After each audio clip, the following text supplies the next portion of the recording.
Uh, Good afternoon, everyone. Our resource person is here, Dr. Surajit Devnath. Let us introduce our resource person. Dr.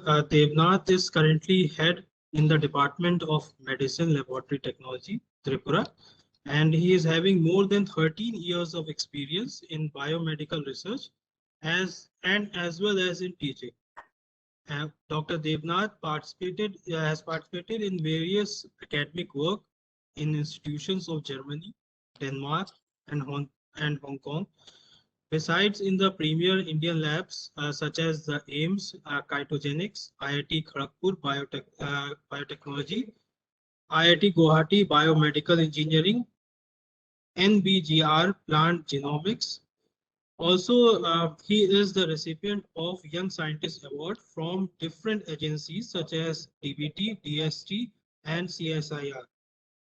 He is also recipient of Tata Trust grant for CME course in Royal College of Pathologists, London. He is he has contributed as reviewer of several Scopus and SCI index journals published by Elsevier, Springer, and Biomed Central. Also, with regular academic activities, he is also engaged with several biotechnology companies in the northern and the western India as a consultant. Dr. Devnath has organized various workshops and conferences. He delivered talks and acted as session chairs in various national and international conferences.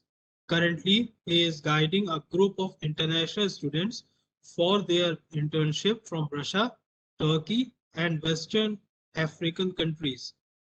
Dr. Devnath has filed 2 patents in 2021 in India on biotechnology. So today he will be conducting a hands-on session on simulation for cost cutting on biomedical research on vaccine design using ML approaches. We welcome Dr. Surajit Devnath. Sir. Yeah, thank Yes. you, Professor, for your introduction. Acha, Professor, since I'll be delivering the talk, is it possible for you to share the PPT? Okay, sir, I will share. No problem. Okay. Okay. So I'll not take much time as there has been several difficulties. So give a few seconds. I am sharing. Yes, sure. So it is already a post-lunch session. So people may feel dizzy. Let me tell you, the participants, that the objective of the discussion is, because I myself is a genome scientist, and I use a lot of machine learning and artificial intelligence tools.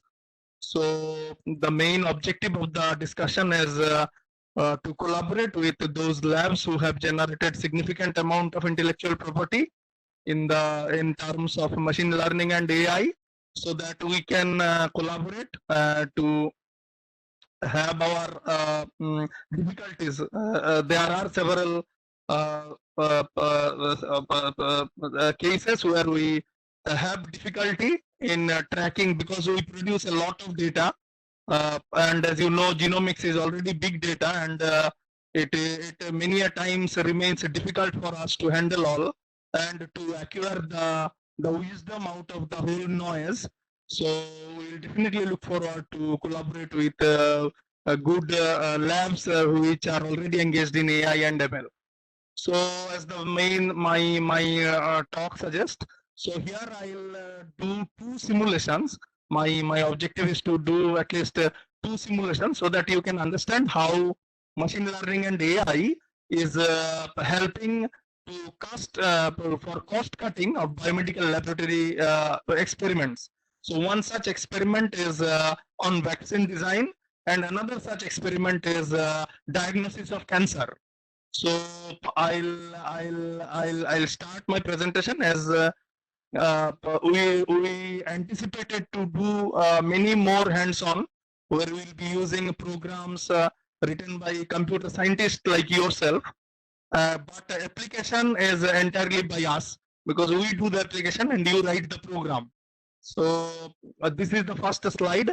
As you can see that, okay, please give the first slide, sir.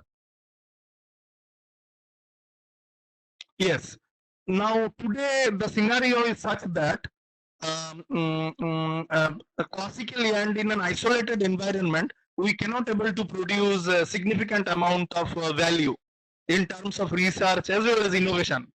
So recently it has been seen from 1992 to 2016 that there has been significant amount of patent as well as research which are based on machine learning and artificial intelligence.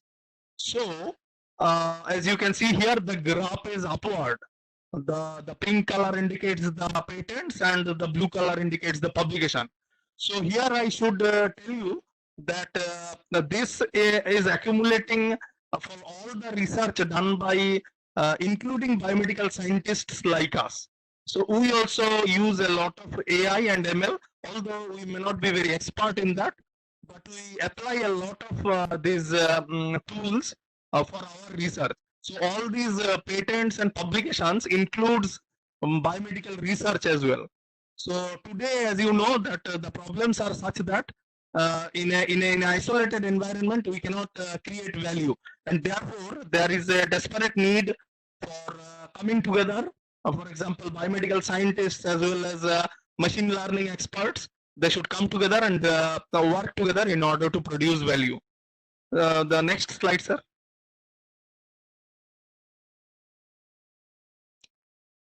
Next, yeah. Now here is a classical example, if you can see that how exactly machine learning is helping. So my first example is cancer diagnostics.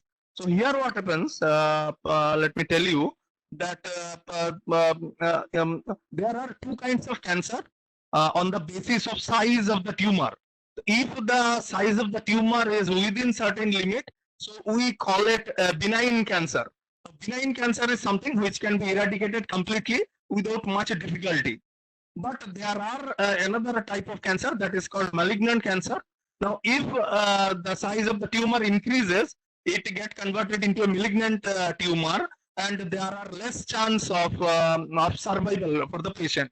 So, if we consider that there is a particular threshold where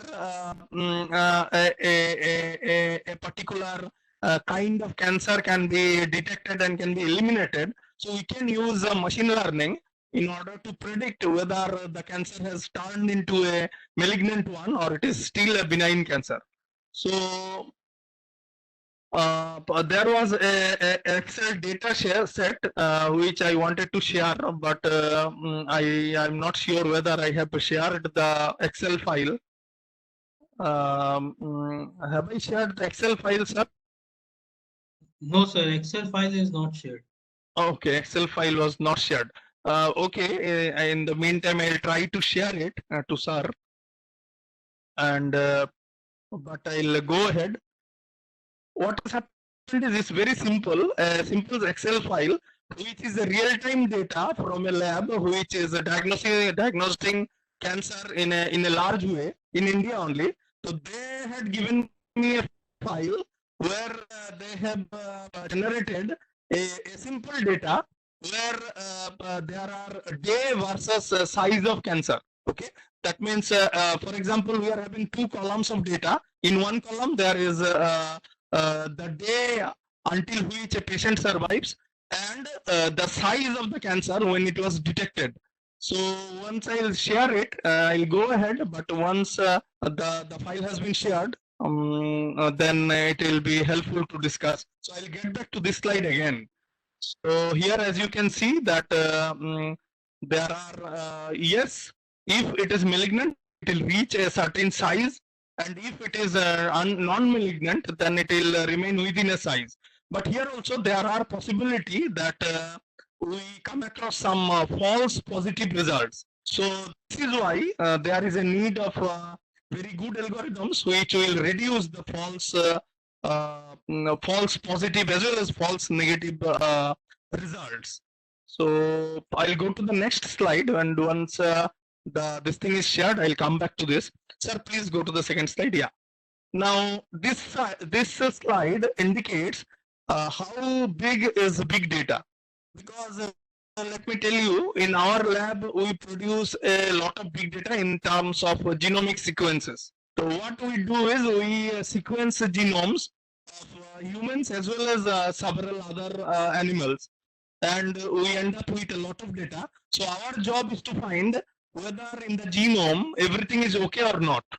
So in cancer diagnosis also same things are done, and recently there has been a Cisco white paper which indicated that within 2020 the total data will be up to 2.3 zettabytes.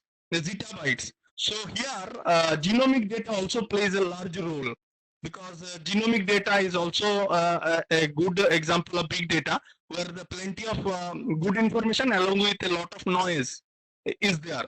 So machine learning can really help us in order to reduce the noise and to identify the value what is there in the what do you call as the genomic sequence. So we'll do a little this thing also, hands-on also, so that you can appreciate. Many of you may not find it interesting, but I'm sure that if you explore this thing, this option of genomics in machine learning, you will definitely able to create very good intellectual property in the form of patent as well as research papers. So I'll go to the next slide, sir. Here, what we can say is there are several high throughput methods. The three major things that are generating the maximum amount of big data today. First one is the Genome Project, which approximately produce more than 260 TB of data. Then there is Large Hadron Collider, which is a physics experiment in order to understand the nature of matter and how exactly the Earth and the universe has been originated. And the third one is a square kilometer array, which is nothing but something like Google Maps or Google Roads, where, for example, you also use in Swiggy and all other things, where they can track the real-time location of yours. So all these things produces a lot of data, which needs to be analyzed in a proper way. So, sir, I have sent you the FDP Excel sheet. So, if you have received it, I will request you to please open the file, sir, the Excel sheet. And I'm very thankful that Professor Salam has arranged so many things, although there are some technical difficulties. Sharing, sir, just a few seconds. Yes, sir. Yes, sir. Thank you, sir. So here, as you can see, the volume of data is very high, and therefore we need storage capacity as well as processing also, where we can reduce the unwanted data of ours. And we are desperately seeking to collaborate with labs who have already established their setup in these fields. So once we share the Excel sheet, it's a very simple Excel sheet, and you can see it that what exactly the data is. Here, as you can see, all of you, the size of the tumor is in millimeters. Okay, so it is 1, 1.2, 1.4, 1.8. Now below, the days to survive. The means when the first tumor was detected in a patient who was having 1 millimeter of size of the tumor, he survived for 3,000 days. Subsequently, when it reached 1.2 millimeter in the same patient or in some other patient, so the patient survived approximately 2,800 days. So accordingly, we are having two strings of data. One is the size of the tumor, and second is the days to survive. So now, sir, I request you to select the two columns of the data and insert into, the two columns, sir. All the whole. Not the two columns, sir. The row, the complete row. Please select. Both the rows, sir.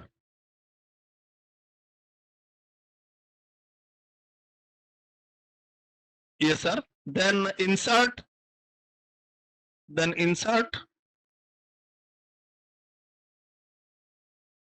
Where we'll the graphs. There are the graphs. Okay. Then there is the graphs. Yeah, insert. Then yes, sir. No, not this one. The below one. Not this one. Next one, sir. Next one. No. The below one. This one is scattered. Right one, sir. This is scattered one.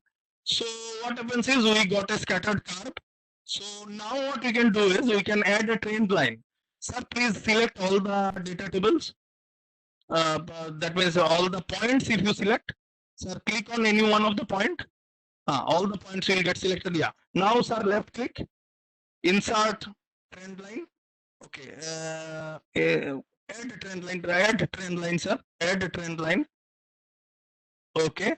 Now, add trend line. There should be another option for adding the equation. So once again, click on the trend line, sir.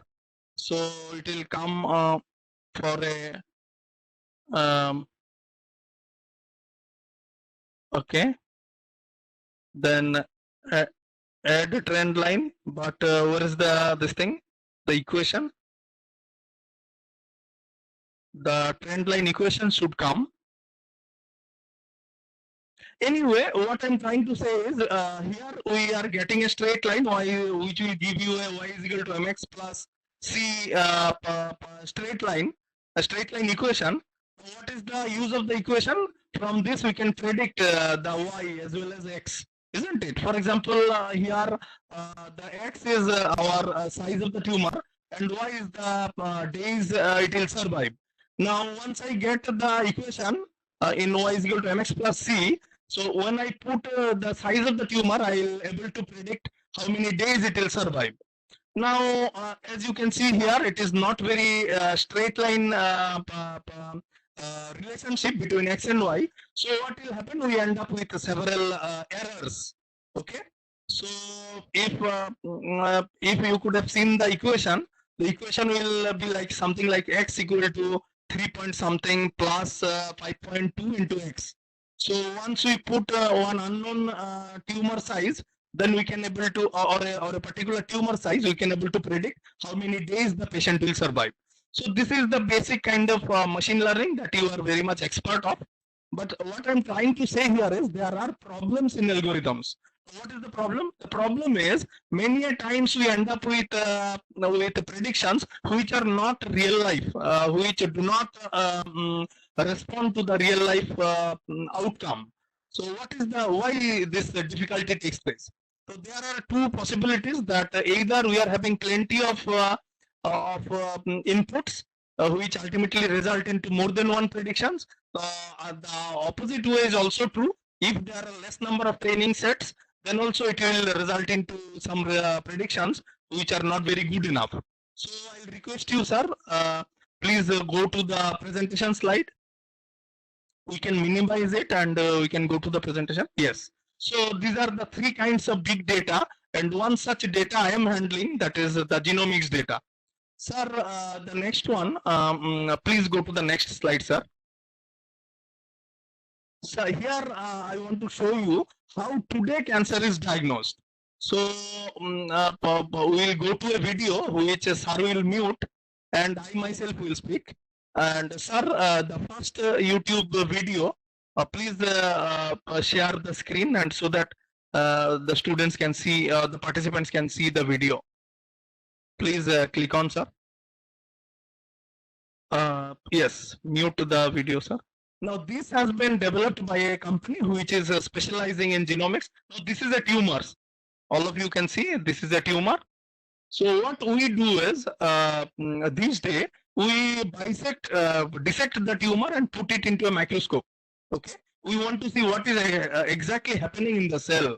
So we go make a slide and then observe under a microscope.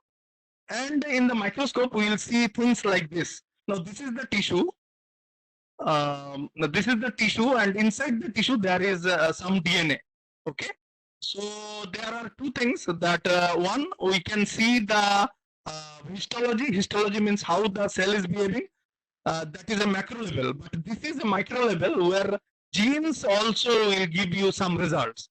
So today we are not much into genes, but we do the earlier thing. So this is the next generation. Means in coming days we will study these genes also. But these days we are only seeing the gross morphology of the cancer. So yeah, gross morphology of this tumor, which we have observed under the microscope.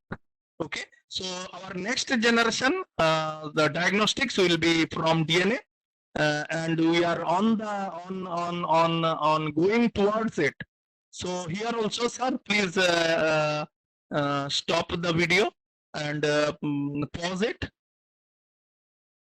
Okay, so what happens is, as we have seen, that DNA is made up of 4 codes. So usually machine can understand 0 and 1, the strings of zeros and strings of ones, but DNA can understand 4 different codes. So what happens is, there is a simple this thing. So in order to put the digit A in ASCII, in ASCII code, we need to write a string, long string. But in order to write A, according to genomics, we can put a very small string, because we are using 4 different codes. Instead of 0 or 2 codes, we are putting 4 codes. So here also, how genomics is giving us a high throughput ability to analyze and predict. So I'll go to the these things, sir, the slides, the presentation, sir. Thank you. So this is how today we are doing it. Not going to the genomics, only the yeah. Now this, yes. Next one, sir. Yes. Thank you, sir, for your exact coordination of video. Now this is the scenario today we are doing in the lab. We call it image informatics. So what we do, as you have shown in the video, that we take the cancer and do a biopsy, and after doing the biopsy, we put the slide and try to understand how the tissue has changed, whether it is becoming a malignant cancer or it is still a benign cancer, which can be eradicated very easily. For doing this, what we do, we take the photographs and then put it into a algorithm which identifies different patterns, recognizes the patterns, and try to find information out of it. So how do we do it? We train certain algorithms by putting same types of data.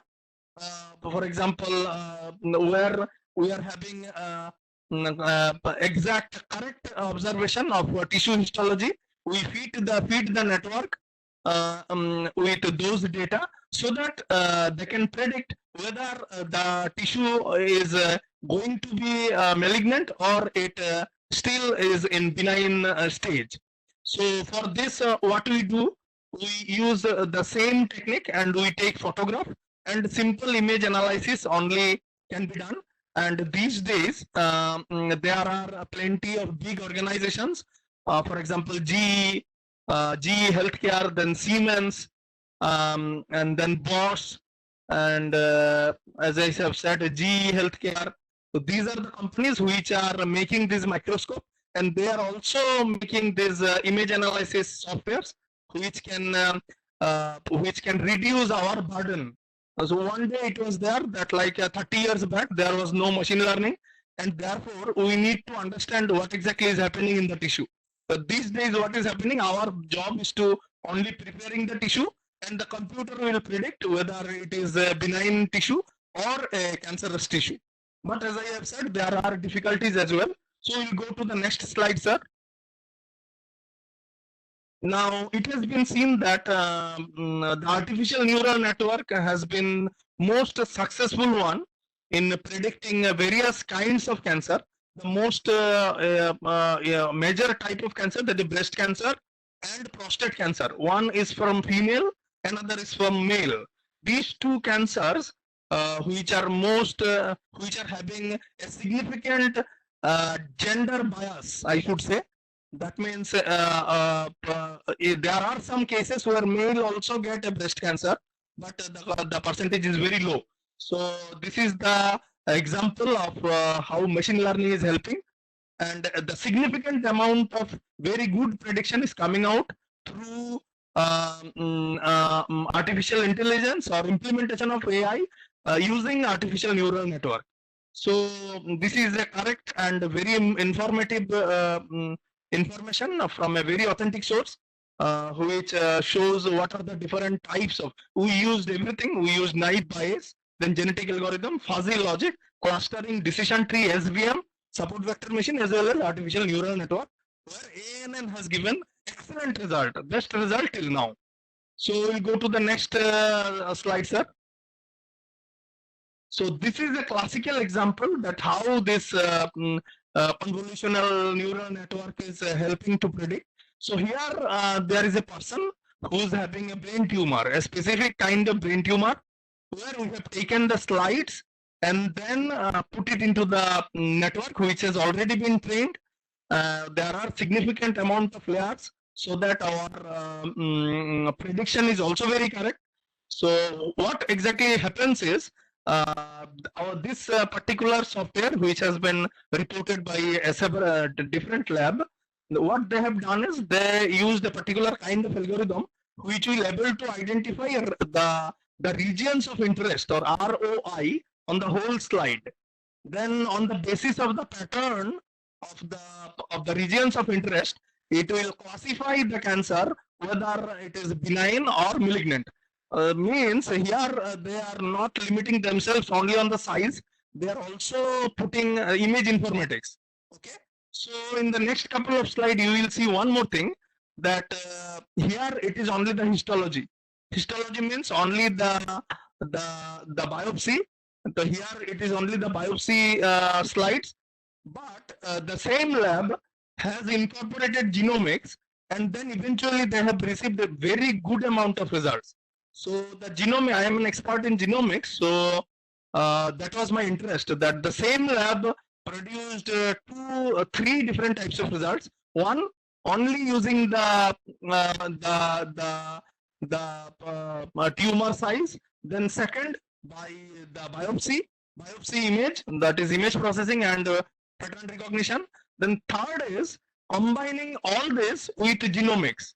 So that was the major breakthrough, where we came across very good results, and some real-time applications also I will share with you in order to make you more interested to this particular field. You are already doing so many things in image analysis, I know, but the next thing which we are going to discuss, I do not know whether many of you has been involved already.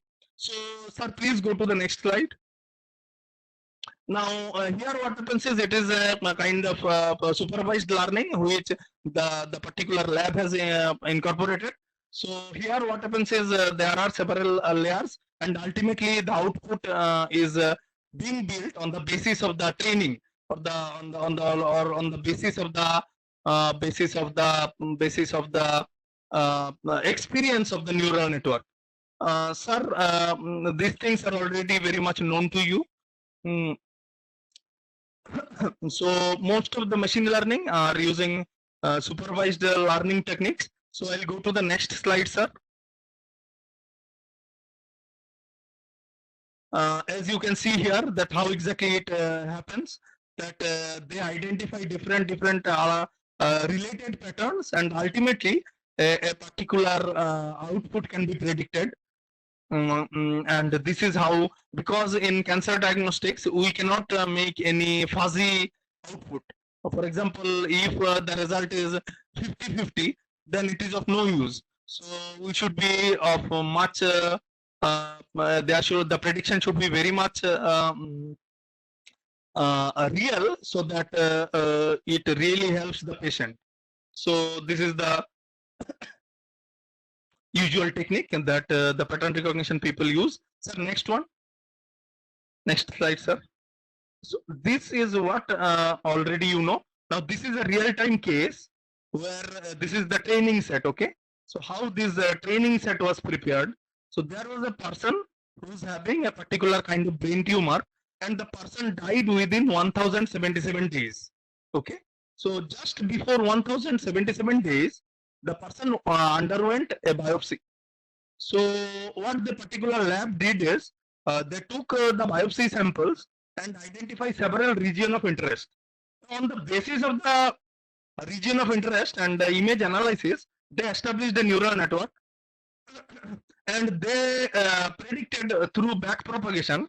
For example, the new patients who will come, who's having a condition or symptom which is equal to brain tumor, so they will undergo the biopsy, and the same biopsy sample will be fed into the neural network in order to predict how many days the patient will survive. Okay, exact how many days the patient will survive, that was the goal. Okay, so in this case, the same lab is using this kind of technique, and in the next slide you will see that how exactly the next generation of prediction has resulted. Sir, please go to the next slide. So this is a simple this thing, that what are the limitations of ANN.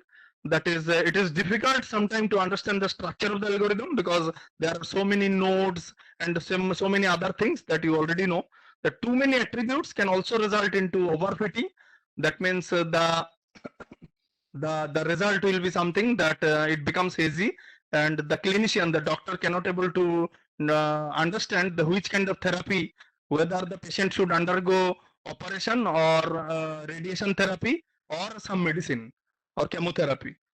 So next is the optimal network structure can only be determined. Okay, no problem. Can only be determined through the significant amount of experimentation.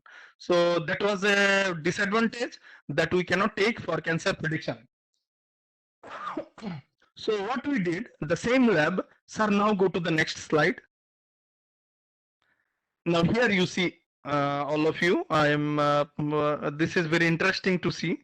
So the same lab, what it did was, they also identified the genomics. Means this lab also identified that the person who is having this cancer is also having a mutation. Now, due to the presence of the pandemic, everybody now knows what is a mutation. Whether he is a biomedical scientist or computer scientist, everybody knows the thing about mutation. Every day the virus is mutating, and people are dying day after day, day by day. What exactly is a mutation? Mutation is nothing but a change which is unusual and which can cause a disease. So what has happened is, along with image informatics, artificial neural network, what the particular lab did was, they also did the sequencing of the genome. Now, when they incorporated the genome data within the same neural network, so what they did was, there was a significant increase of prediction ability. As you can see, the GS CNN is nothing but the genome incorporated artificial neural network, which has given an excellent result, and which is much ahead of all the results. So this part is our interest. So tomorrow what can happen is, we can have a personalized medicine approach. For example, as you also know today, that a single vaccine for all strains is not possible. So what we can do, we one day will come when we will give vaccine in a custom made way. For example, you do custom made softwaring. For example, there is a food delivery company, so he will use Google Maps in a certain way, but there is one more company who is exploring underwater or under the surface minerals. So they will use the Google Maps in a different way. So this is how the customization of medicine can be possible if we incorporate genomics into classical computer science. So, sir, I will request you to go to the next slide. So here is the future of medicine. As you can see, that today what is happening is we are having a single therapy for all. Now, what is the outcome of this single therapy? If you go to the upper part of the image, you will see that there are person who is having very good effect of the same medicine. For example, effect is very good. As you can see, the graph is moving up. Now, one more group of people where there has been no effect. So the graph is parallel to the x-axis. So one more, there is a negative relation, that is the inverse relation in x and y, where the orange person, as you can see, the therapy is not helping him. On the contrary, the therapy is making him more sick. So this is also a possibility, and but due to coronavirus, everybody is aware of it, that this thing is highly possible. So future medicine will be like this. When we will incorporate, just 1 second, sir. So tomorrow what will happen is, tomorrow we will integrate computer science, genomics, and all the conventional therapy in order to give them customized medicine. So the customized medicine will be helpful in all three kinds of categories of patients. Those patients who are usually treatable, they do not have any resistance. For example, there are people where remdesivir is a medicine everyone knows these days, which was affecting against all viruses. So there are people who suffered from COVID-19, and after remdesivir therapy, they sustained. So my mother was also a patient of COVID-19, and she survived after the remdesivir therapy. But these days, people are there who do not respond to remdesivir. So this is also a scenario. So what we can do is we can produce a customized medicine which will give a good result to each and every individual. So this is the idea of tomorrow's medicine. That is integration of all kinds of knowledge. Sir, next slide. Sir. Yeah, this is the today and tomorrow of medicine. Sir, next one. So,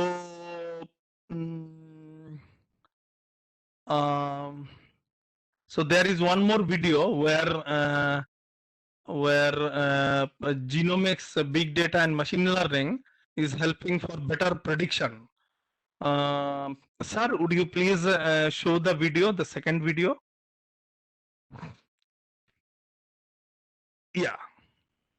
This video has been generated by Monash University.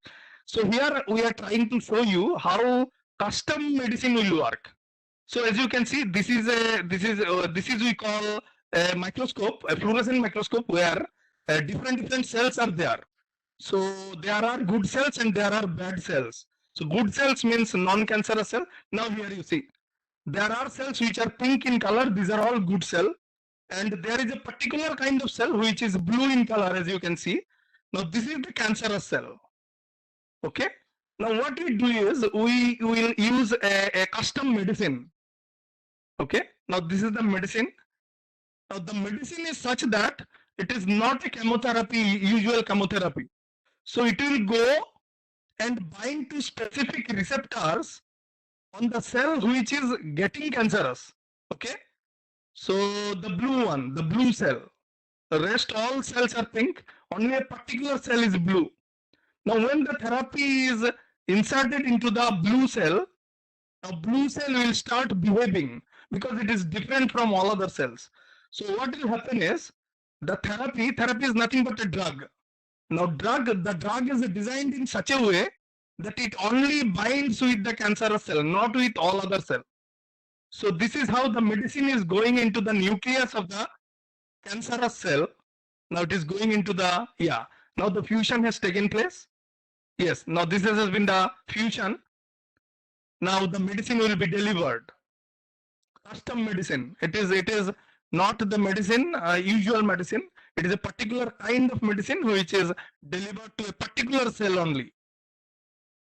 So now the medicine is getting released, and eventually, as you can see, this is the cancerous cell, the blue one. All are pink, only she is blue. Now see, this cancerous cell is getting disintegrated, but all other cells are okay. There is no problem. The medicine only, okay, sir. Thank you. So yes, thank you for the video, Monash University, and we should be grateful. So we'll come back to the PPT. So what we try to show you is that it is these days possible to utilize all such techniques to identify a particular kind of cell which is turning into a cancer. Okay, so genomics will play a big role. Sir, next slide. Now this is the genomics pipeline, that how exactly we do the sequencing. Okay, so the first, sir, click or first give a click. Sir, put a click or So where so exactly? no, yes, it came, sir, it came. Okay, no problem. Yes, sir, yes. So what has happened? The first line is the wet lab thing that we do. When my lab is doing this, that Illumina platform, we are subscribed to it. Now it is a instrument which can isolate the gene sequence. Okay, so the first line is belong to us, and no computer science is there. So what here we do is we generate a lot of ATGC sequence, the sequence of the gene, and in the next step, that is visualization and quality control. Now here what happens is we will try to visualize the data so that we can at least identify the noise, the unnecessary data which get generated due to some limitations in the wet lab, because in wet lab the reagents and equipments are very costly, and it is not very possible to do it like a computer simulation. If your simulation, if your program is not running, you can check it if there is some error, and then once again you do. You can do it, but you need to have a lot of bank balance for doing this. So the next step is the thing where the computer science will do a lot of things. So there is one issue of data storage. These days the cloud is there, and we can subscribe to cloud in order to preserve the data in a safe and secure way. Now next is the reduction of the noise, because it is costly to keep data in hardware as well as in cloud, because you need to purchase. So it will be good that we eliminate the unwanted thing. So here also a lot of machine learning is needed, and computer scientists throughout the world is working on it, and I'm sure many of you are also interested and may already be involved. So this is the pipeline that we usually do, and data storage and noise reduction software are also provided by the same company, Illumina or Roche, who provide the hardware for sequencing. So we are also in try to make some in-house things, and we were able to generate a pipeline which we have as well. So sir, to the next slide, please. So this is the lab thing that we generally do in our lab. Sir, please go to the next slide, sir. Yes, the before one, sir. The previous one. Okay. So now I would share with you the human genome database. So we will take you to a dynamic database where sir will only give the this thing, because sir will help you to sir will share with you a HTML link. When you click on the link, you will enter into the database. Sir, there is a, please go to the next slide. This is the database which is called NCBI and it houses the human genome. Okay. So this is the first this thing and then the next thing will come. Sir, go to the next slide. Yes, this is the human genome. So as you know that in order to specifically handle the data, we need to put on partitions. For example, in your personal computer as well as in mainframe, the data is kept in different sites or different locations. So here also in human genome, nature has also prepared the data in such a way that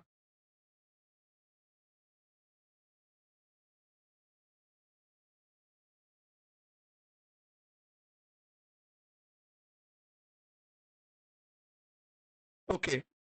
So am I audible, sir? Yes, you are audible. Your voice Okay. went out in between, but now you are Okay. audible. Okay. Thank you, sir. So this is the Human Genome Project, which has been deposited for everybody to work on. So it's a huge amount of data, and National Institute of Health of United States is giving the database for free. And this is many of you may know that human genome is partitioned into 46 different chromosomes. So today we know exactly what is there in all these 46 chromosomes, and by simple click only we can access the whole human genome and for studying and for all other purpose.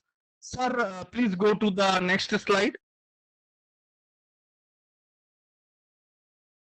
This is a particular gene sequence. Previous was the full human genome. Now, out of the full human genome, there are millions of genes.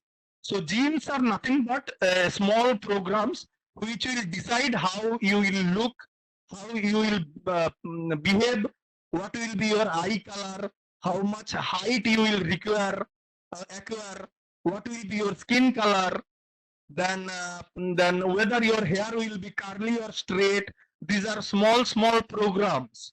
These genes are nothing but programs which decides all these things. So one such program is known as BRCA. Now what is this BRCA? Now BRCA is a program which decides whether a person will get breast cancer or not. So if everything is okay with the BRCA program, the person will never get a breast cancer, whatever he or she does.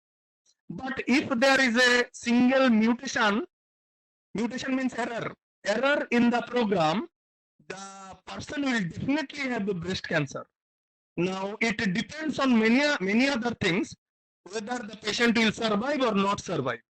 So here I'd like to give you the most celebrated case of a Hollywood actor, an actress who is Angelina Jolie. Many of you might have known to her. She is a very good actress, and she has a family history of BRCA gene mutation. Her mother as well as her aunt and many of her maternal relatives, female maternal relatives, succumbed to death due to the error in the BRCA program. So she is a very wealthy person, and she consulted with a particular lab in Harvard University, and she told the lab to sequence her BRCA genome and to see whether she also carries a mutation or not. So one by one we will do the same thing that particular lab has done by using machine learning to understand whether the mutation she has will make her more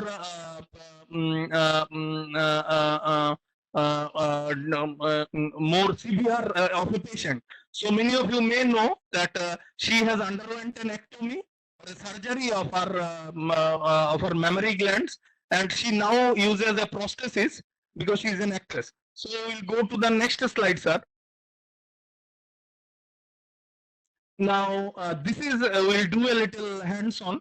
So I request sir to please copy the first link, that is genome database. Here, HTTPS, the whole link, sir, not this one.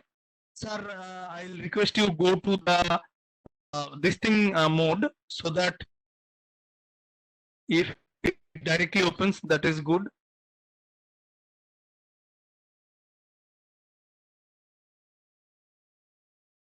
So now we will go to database of human genome. Okay.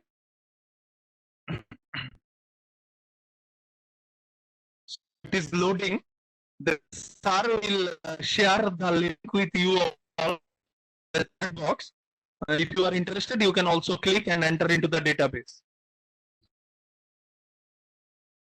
It is loading, sir. Just wait a few seconds. No problem. No problem, sir. No problem.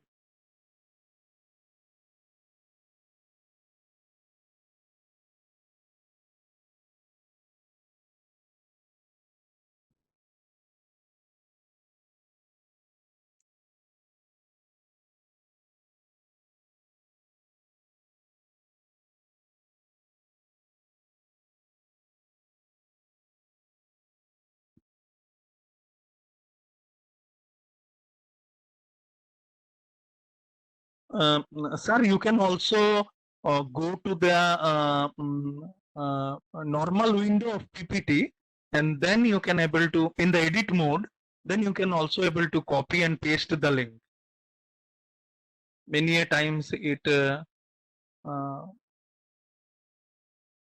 promptly responds.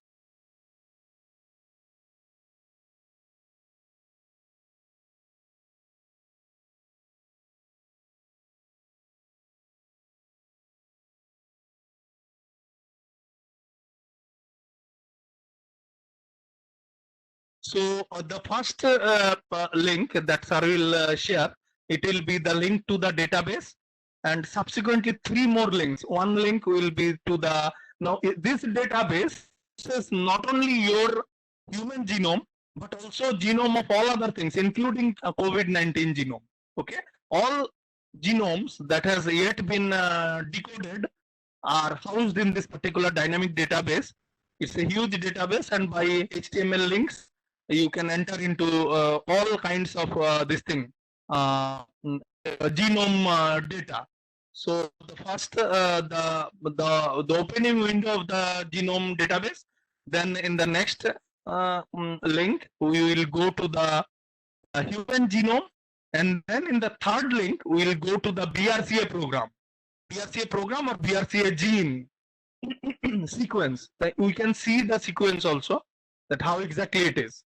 So in the meantime, I shall also give you this thing. Screen visible, sir? The screen is not very much visible, sir. It is Just blank. Let me see. Let me see. Okay. Okay. Is it visible now? Yes. Yes. Thanks a lot, sir. Thanks a lot. So as you can see here, very simple database. We call it flash genome maps. So all genomes are there, okay, in COVID-19. We'll go to that. So this link you preserve if somebody is interested in genome sequencing and genome computer science application in genomics. So this is the main window. So we will not do anything here. This is only to show you how exactly it is. So sir, I'll request you to go to the PPT again. So we will not do anything now. We'll go to the PPT.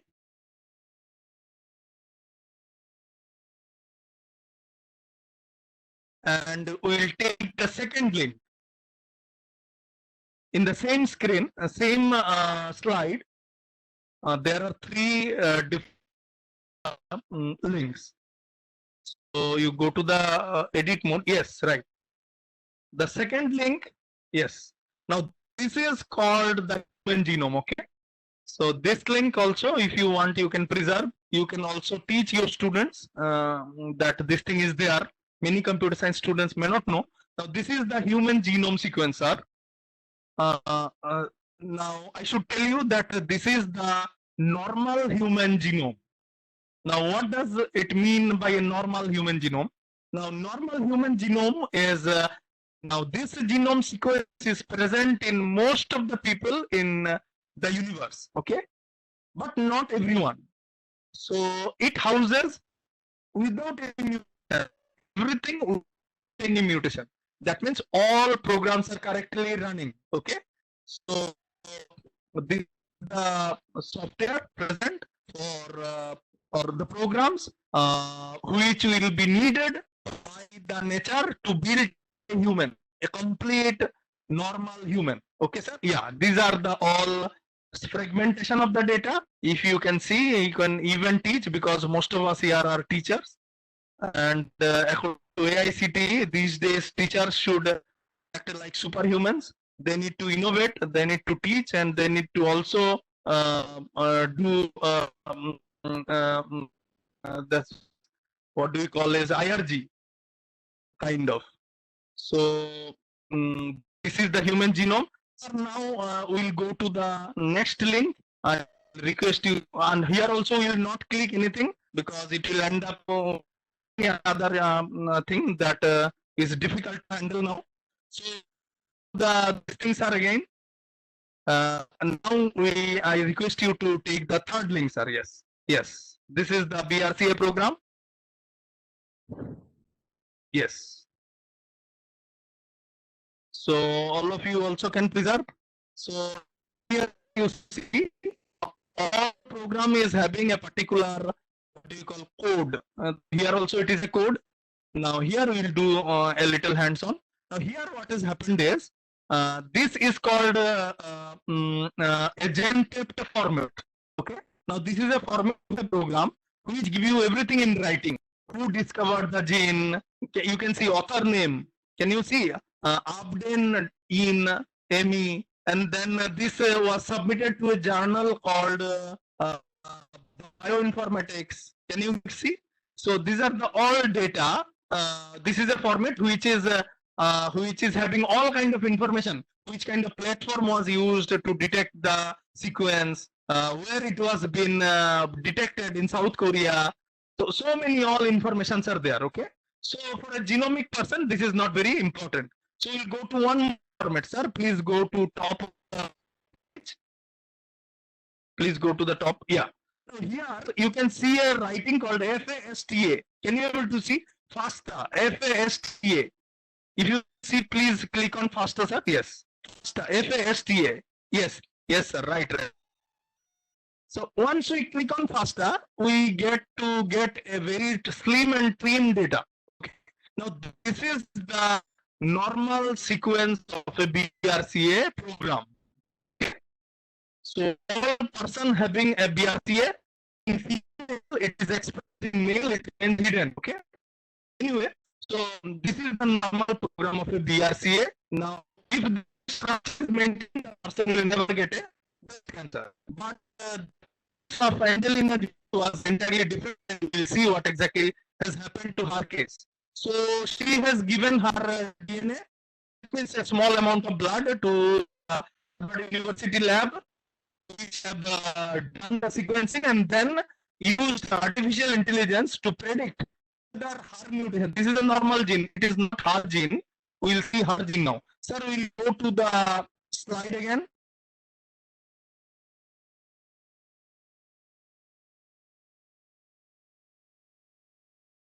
Yes, sir. Now, sir, go to the next slide. Now, this is the database only. Now, we'll go to the program, which is developed by Harvard University. Now, before that, a little theory. Now, what exactly we are trying to do is we are trying to incorporate everything. Okay. So, we are trying to normally what we do is we do normal kind of diagnosis because, for example, you go to a doctor, they'll take a photo, they'll take a X-ray, then they'll take a little blood test. Okay, so likewise, different CT scan, MRI, whatever is needed. So tomorrow, what we'll do is we'll do the genomic sequencing as well. Okay, so what will happen is, and we'll share the data with all the stakeholders. And the stakeholders are what? Stakeholders are nothing but different labs, different universities, different researchers. So after that, we'll do a customized diagnosis and therapy. So what will happen is we will achieve the goal of curing all kinds of anomalies. I'm talking about a day, for example, 100 years from now, not tomorrow. 100 years from now, it will happen that you will have a customized diagnosis and customized therapy also. Okay. For example, a small example of customized therapy is something like this. For example, there is a young person of 10 years old. He is having a fever, so he will get a paracetamol 400 mg. But if a full-grown man is there, he will get a paracetamol of 600 mg. It is something similar to this, but in a much larger and detailed scale. Sir, I will request you to go to the next slide. Now, this is the clinical outcome prediction pipeline.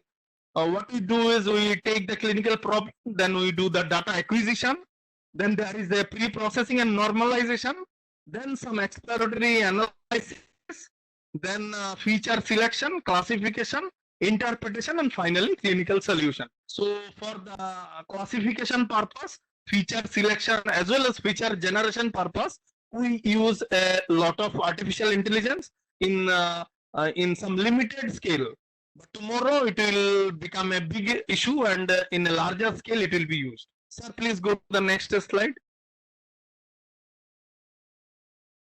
Yes. So the Harvard University have used a probabilistic classifier using a naive-based classification of data. So here, as you know, you are well acquainted with the protocol. That what exactly happens is we are having a prior information, okay? For example, our experience. Then we calculate the probability of likelihood on the basis of the evidence that we have. So by incorporating prior experience, likelihood, and evidence, we can predict the posterior event. Now, this is all in a nutshell of probabilistic classifier or naive Bayes classification that you already know as a computer scientist. So this particular lab in Harvard is using this kind of classification technique only to predict the outcome of this person, the female actress. So we'll go to the next slide.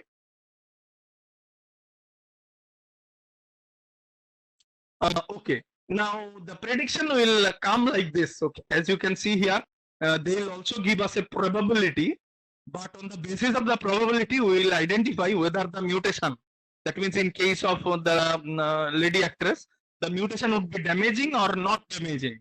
If the mutation is damaging, then she should undergo an operation and she should get rid of the tissue. So, sir, in the next slide, in the next slide, sir. Okay. No, in the previous slide, it was all the pros and cons of naive Bayes classification that you may have already known. So this is what we are interested in, the hands-on. So what I'll do is I request you, sir, please copy the toolbox. Please copy the toolbox, sir. The toolbox link, genetics, Harvard. Yes. Please copy and paste, sir, in the browser. Sir, do not use, sir, do not close this. This BRCA is needed. So please use one more. Yes, sir. Sir, this is needed. This data is needed in a separate window, sir. Okay. So this is our classifier, which has been developed by Harvard University. They call this tool as Polyfen 2. Okay. So there was a first version also. Now this is the second version, and this is also free for all to use. Okay. So if we go to the next one, if we go to the rightmost side, we see one writing WHESS.db. So I will not click it. Only I want to tell you that this is the database which this particular software is using for training purpose. Okay. Or yes, sir, we don't want to click on it because again a lot of things will come. So I'm just telling you that this is the database, or the this is nothing but the prior experience on the basis of which the calculation will be done, and it is also the source of the statistics in terms of the rules, or shall I say the probabilities. Okay, that how good there is a probability that a particular mutation will be bad or good. Okay, so now we'll do the this thing, the hands-on. Sir, I'll request you to write down in the first window. There is a window called protein or SNP. Please write BRCA. So please write BRCA, sir. Okay. Sir, now there is a big window where we have to, there is a big window. Now we will go to the BRCA program, sir. BRCA page. Yes. Sir, now I request you to copy from LTK to the last. Yes. Now Control V. Copy and paste, sir. Please copy it and paste in that window. Here. Here, sir. Okay, sir. Thanks a lot, sir. Sir, now write the position 6. Now the position here, please write 6. Digit 6. 6. Okay, sir. Thanks a lot, sir. Now, just 1 second, sir. The 6th amino acid is 1 second, sir. The 6th amino acid is 1, 2, 3, 4, 5. Okay. So now in the substitution AA1, please click on M. Please click on M, sir. M. Okay, sir. Sir, now come to the AA2 and please click on A. Thank you, sir. Now I want to tell you what exactly we did. Now we have copied the normal program. No, sir, don't write anything, sir. So what is happening is we have pasted the normal BRCA gene sequence, and the lady Angelina Jolie has a mutation. Now what is the mutation? The mutation is, if you can see, L is the first letter, T is the second letter, K is the third letter, D is the fourth letter, R is the fifth letter, and M is the sixth letter. Can you able to see? That is the protein sequence. The sixth letter is M. M is methionine, a particular amino acid. The lady has a mutation. What is the mutation? The mutation is, instead of methionine, it is alanine in her program. Okay, in her gene, the thing is M. Instead of M, M is the normal thing. In her thing, it is A. Okay. So now we will submit the query. I think I can able to tell you what exactly has happened. This particular lady has a 6th amino acid alteration from methionine to alanine. So now submit query, sir. Please either protein identifier. Okay. Protein identifier. Okay, okay. Sir, please remove BRCA. Protein identifier. Please remove BRCA. And you cut and paste BRCA in the query description. Query description may please write BRCA. Okay. Yes. Sir, please click on submit query, sir. Line first. Oh. Okay, sir. Okay, please. Okay. Okay. Okay, sir. Before L, please put a greater than sign. Here. Here, please put a greater than sign, sir. Okay, okay, sir. Now please put the query, submit query. I hope it is okay now. Yes. Okay, okay, okay. Sir, it will give the result. So what exactly is happening? They have entered into a grid gateway interface. So it's a supercomputer. As you know, grid is a kind of supercomputer. This access to the supercomputer is free. Now it is how it is present in Harvard. And it will identify the prediction and it will give you a result.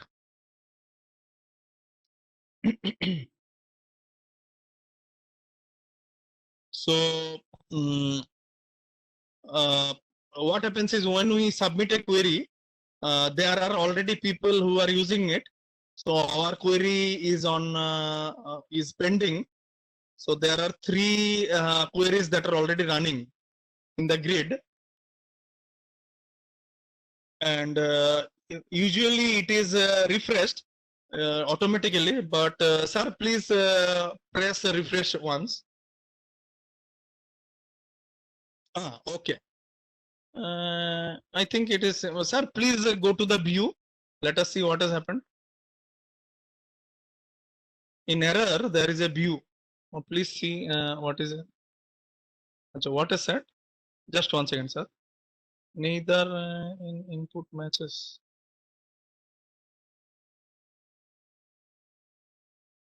Sir, please go back. Please click on back.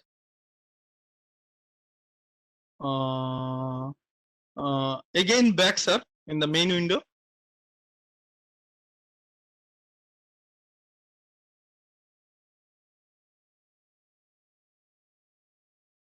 The main window should come. So okay, sir. And now please go to the BRCA program or BRCA gene, sir, please. Okay, sir. Now you copy from the greater than sign. From the top, greater than sign. From here, sir, please copy and paste. Please copy and paste in the same window, sir, previously.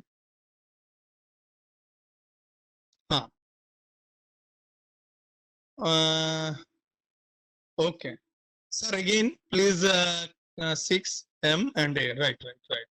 Okay, sir, please submit query. Let us see what exactly has happened.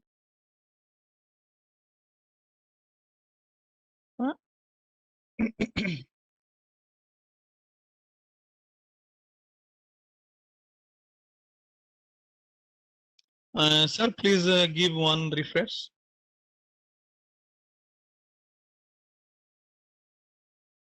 Okay, sir, please now go to the results. View, results view. Yeah. Okay. Okay, please see what has happened. This is the case of the lady. Okay, so it is the probability as well as the score. So she did not take any chance. Now the outcome is, if a patient is having this kind of mutation in her gene, so there is a possibility that she will eventually die, or at least she will get breast cancer. Okay, so she Angelina Jolie instantly went to the clinician and got rid of her tissue. And she now houses a prosthesis and due to this. So this is how I would like to tell you that how machine learning is helping people throughout the world by using genomics. So tomorrow it will happen that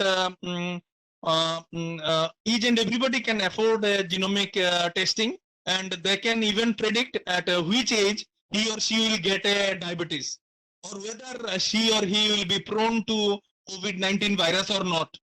So like this kind of real-time prediction and very good predictions can be there. At least it can help you to reduce the burden. For example, in our lab, we are trying to use computer science for reducing the cost of our experiments. So I'll give you a much more some more examples on it. So this is how we are able to identify whether a particular mutation can be harmful or not. Okay, so sir, this was a small hands-on for you, and teachers can definitely share the same thing with their students. Sir, please go to the presentation, sir. There are things, but this much results is only enough to understand how what exactly has happened. Some presentation. Okay, sir. Now we can able to go to the presentation mode.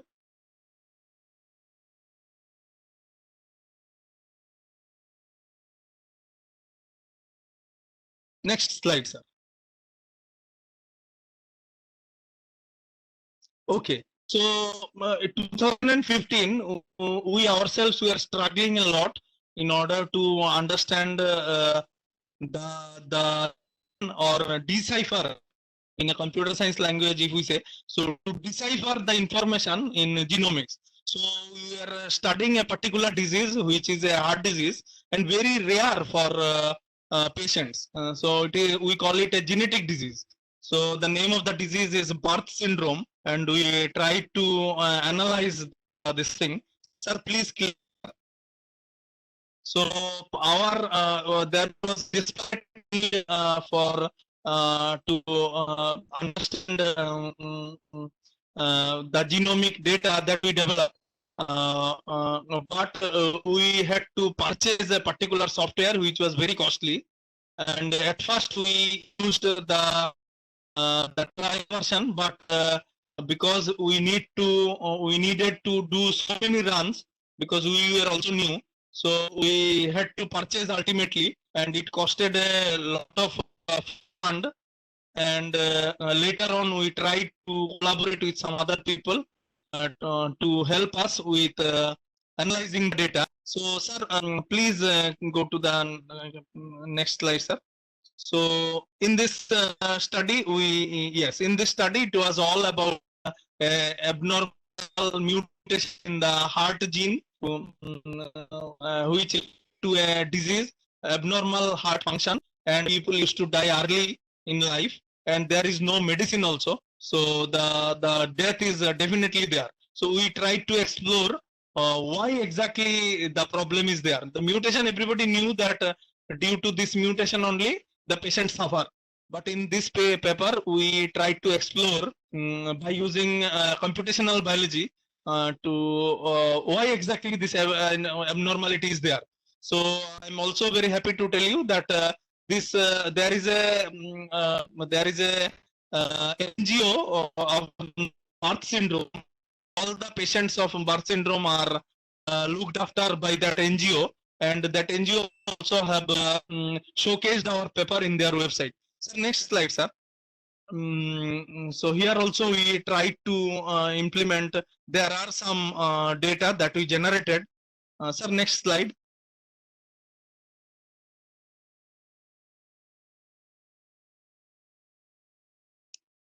Next slide, sir.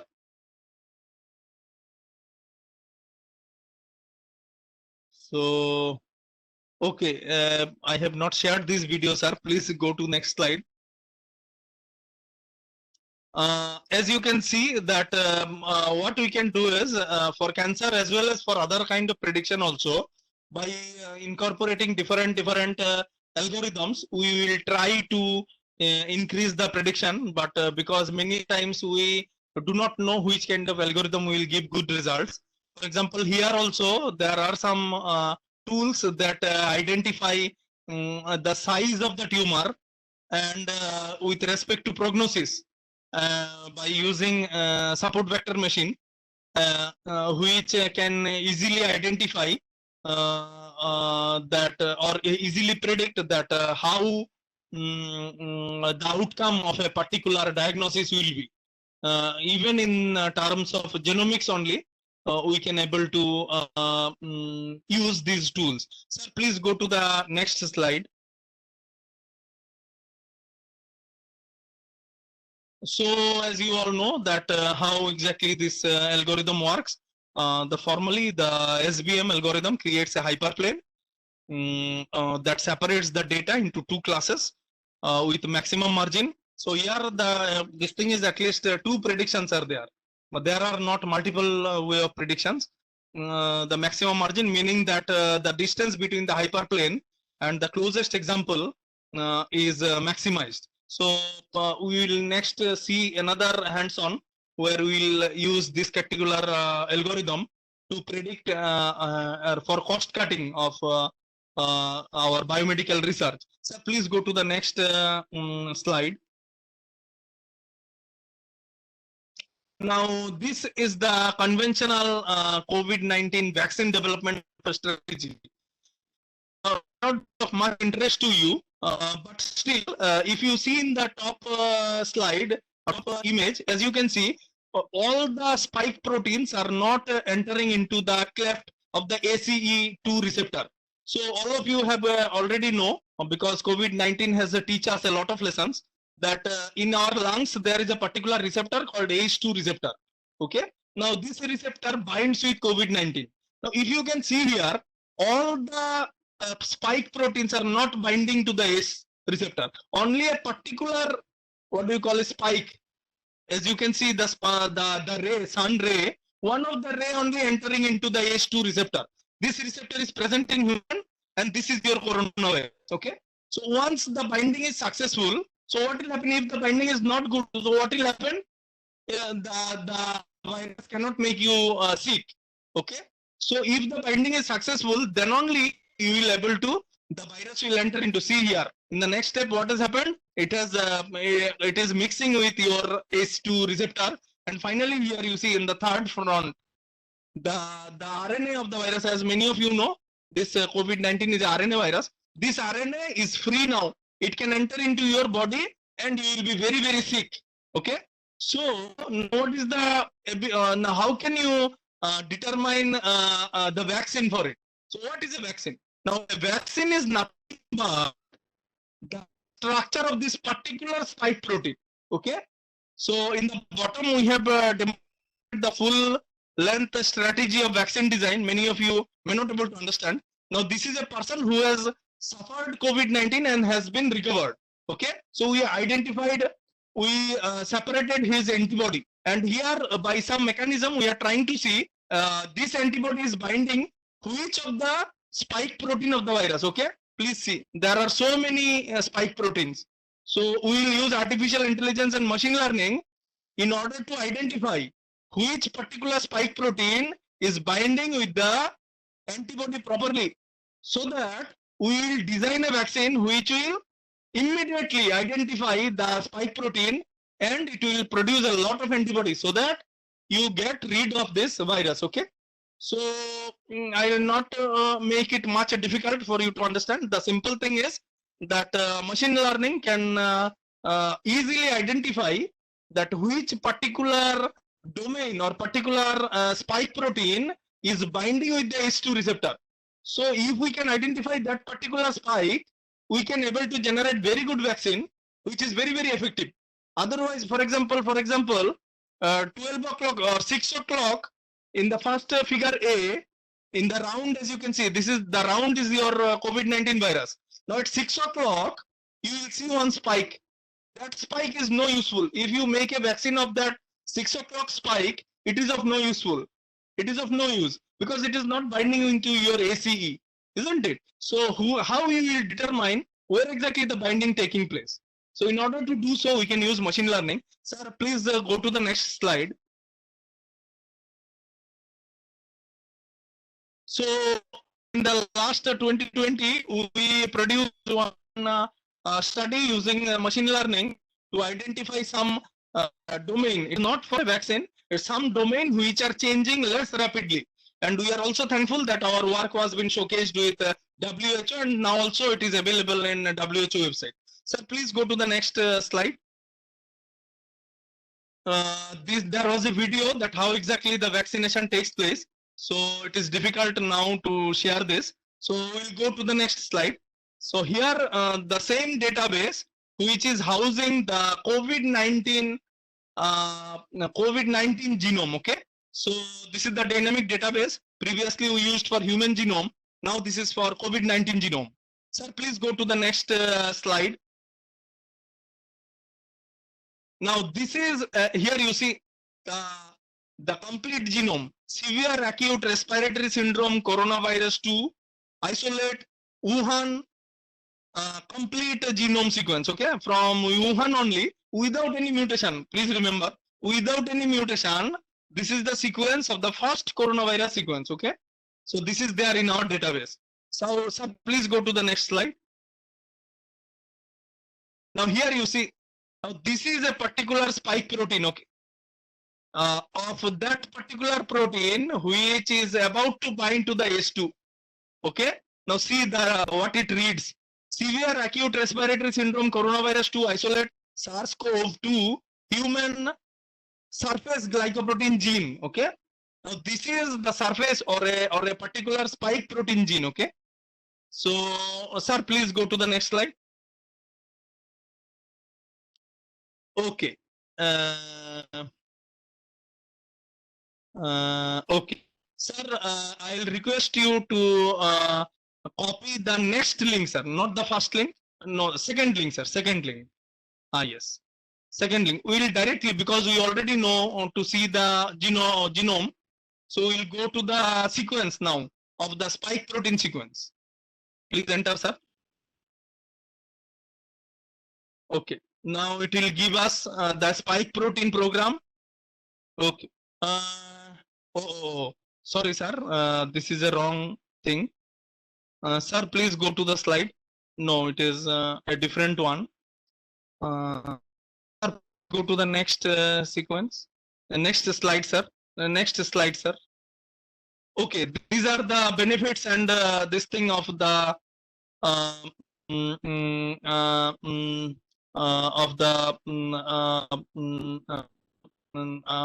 support vector machine algorithm. Now we will use one more tool.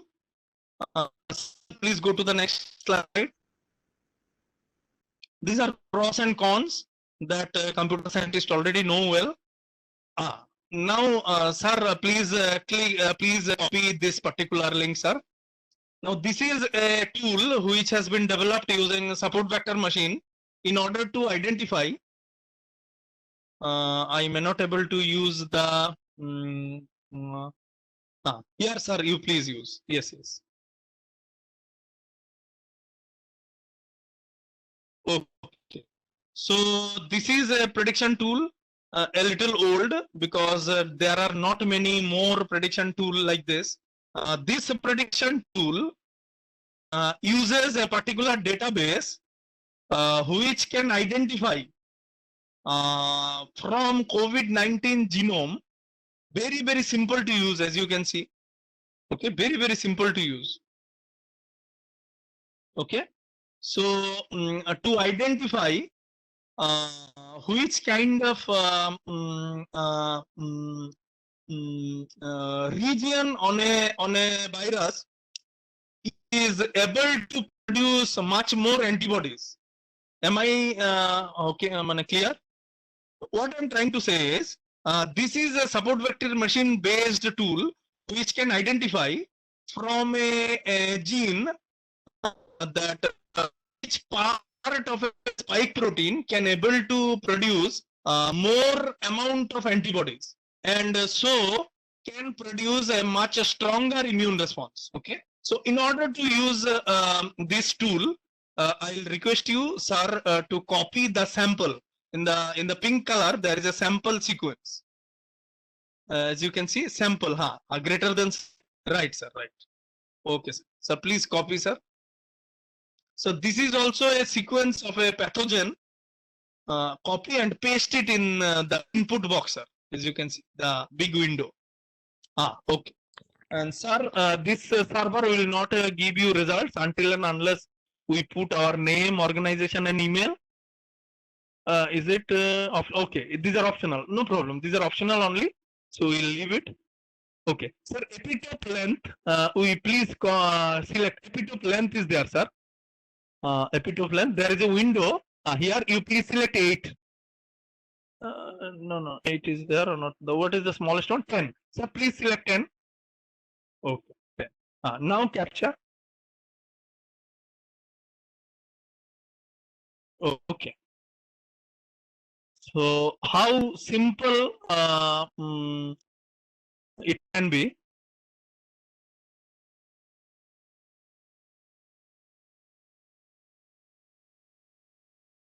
It is not responding. Should we click on submit? Yes, sir. Submit, sir. Submit.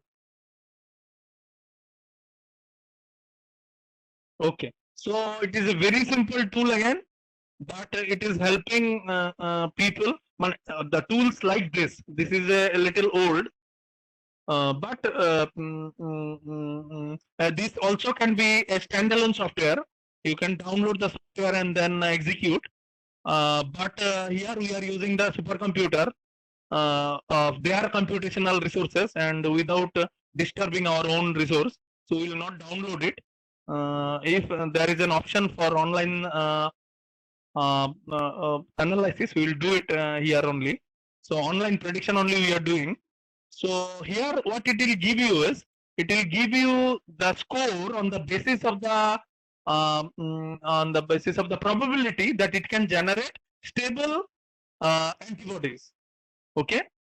So what we have done is, we have pasted the whole sequence of the gene, okay, or the COVID-19. From that, here you see. Now these are the scores. The best sequence of the spike is this 95 to 104. This is the location. The rank is 1. So if we make a vaccine through the gene sequence, so then you can ask me, sir, how in real world you can do it? So we can able to produce protein from a gene. Okay. For example, in our gene, in all your chromosome, the gene is there. It can convert into an RNA, then into a protein. For example, your hair is a protein. Okay.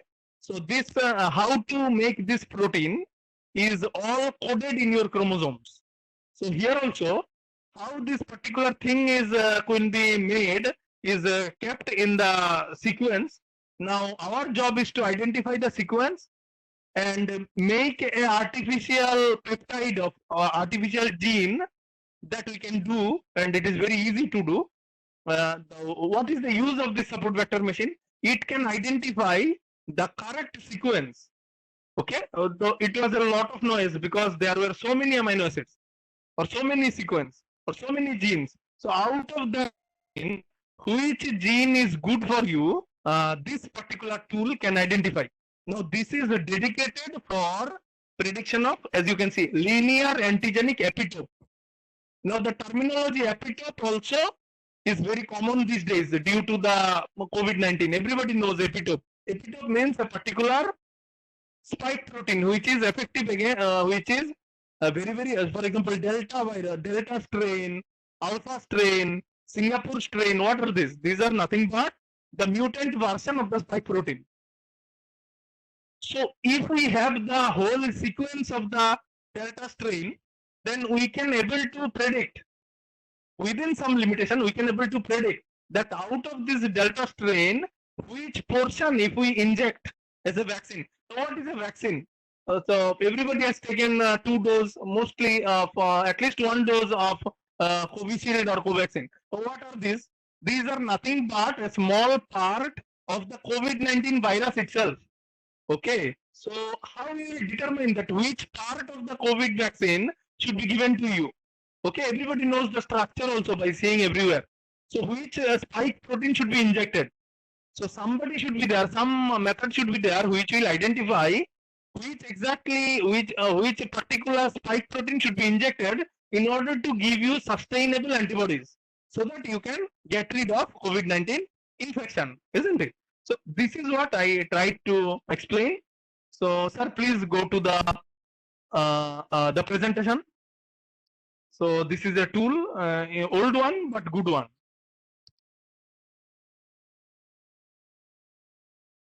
Okay, sir, we can go to the presentation. This thing. Okay, sir, please go to the next slide. Now, okay, once again, click, sir. Okay, now here is the genotypic info that in our lab we are doing. We are finding the gene sequence. Okay, so here we are trying to show you that a combinatorial approach is very much needed in order to really do valuable research. So, sir, once again, click, sir.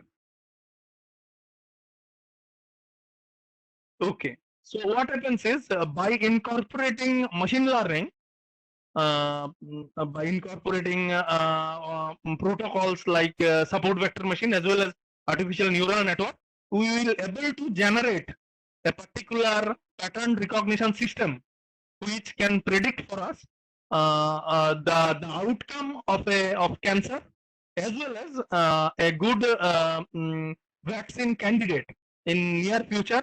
Machine learning will completely take on biological sciences, and if we do not know coding, then it will be a difficult task to sustain a biology career itself. So, sir, in the next slide. This is again where the much advanced techniques of deep learning, where a lot many more neural networks are incorporated, which can give us excellent prediction with visualization. So we'll do a little more hands-on. I tried to do, but I do not know whether the coordinator sir will permit me or not. Sir, please go to the next slide. This is the COVID-19 spike protein real-time structure, sir. So I once shared 2 files with sir, but it may be difficult because we started little late. Sir, please see the first right hand is the no sir in the same slide. The right hand is the structure of the COVID spike protein before particular mutation. So here what has happened is this is a kind of structure, and after the mutation ASP74PHE, you can see that the structure of the protein has changed. So this is what we tried to tell you, that machine learning can also even give you a 3-dimensional view how exactly the protein has changed by using a significant amount of bioinformatics. So we can able to tell that what exactly the geometry has changed or not. So we are having these capabilities these days to identify this kind of a single amino acid change leads to a significant change in the protein. For example, in COVID-19 also, the spike protein has changed. It is not a very big change, very small change, but it causes a lot of damage. Sir, please go to the next slide.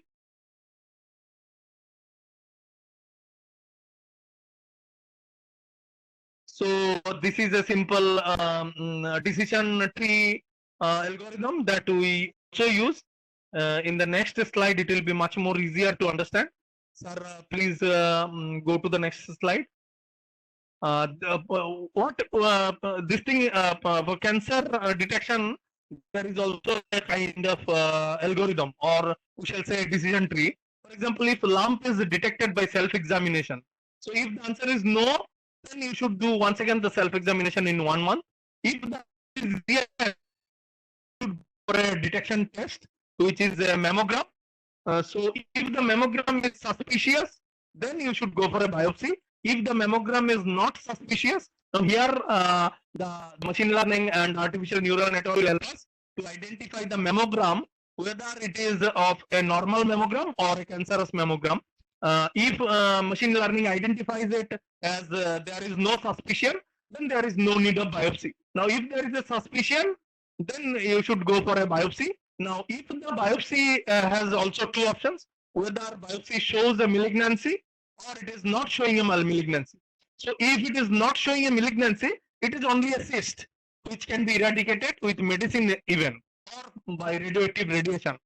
Now, if the malignancy can be seen, then there is a lumpectomy and or plus chemotherapy. So lumpectomy is the thing which Angelina Jolie has underwent, and she has completely eradicated the tissue itself.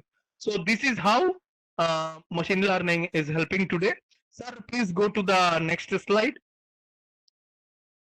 So what happens is in order to do cost cutting, we implement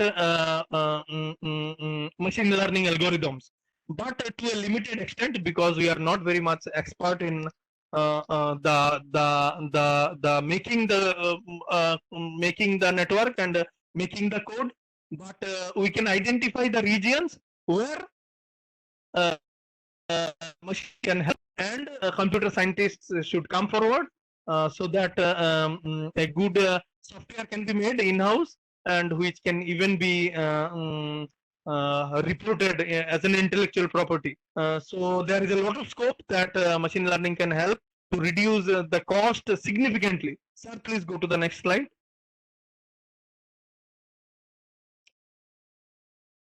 So this is the first patent we developed from our lab. So this is also for a particular kind of, shall I say, prediction. But this prediction also hardware in it, and this helps us to identify the effect of a mutation, good or bad. There are some good mutations as well, but during the pandemic situation, everybody is aware of a mutation which is bad, because every day you are learning about new mutation in COVID virus. So we have developed a technique by very nominal use of computer, but mainly by our sequencing technique, in order to make a good prediction of the mutation outcome, not good or bad, but outcome, whether there will be a observable change in the protein structure or not. Sir, please go to the next slide. So next slide, sir. So these are not very this thing. This is a general overview. Sir, please go to the next slide of the methodology. These are some outputs. Sir, please go to the next slide. These are some technical details of the innovation that we did, and this is the report. Sir, okay, these are the references that we used. And by saying so, I'd like to conclude, and my sincere this thing is to come across with labs which are engaged in this kind of analysis. If somebody is interested in genomic data analysis, we are very much happy to collaborate. By saying so, I'd like to conclude, sir. And I'm very much thankful to Professor Samad for giving this opportunity.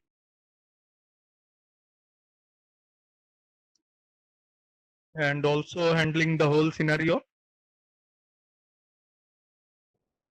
Thank you so much, sir. I hope the insight given by you in the field of genomics and even in the field of the COVID that we are facing right now, we are able to do the research in the prescribed field, and we could proceed towards the more Atmanirbhar Bharat. Right, sir. Right, sir. Right. Yes.